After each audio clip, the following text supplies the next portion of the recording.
Tapos na kami sa meeting point ng Tingling Thai Cooking School. Ayun mga kaklase namin. Pupunta na kami, ko, sa mismong school, yung kung saan kami magluluto. Ayan.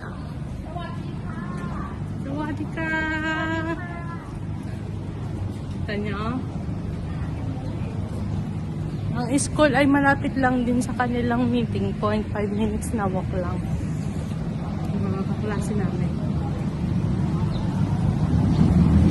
YouTube. Yan, mga kaklase namin na. Yan ang teacher. Yan ang teacher namin. Yun o. Yan ang teacher.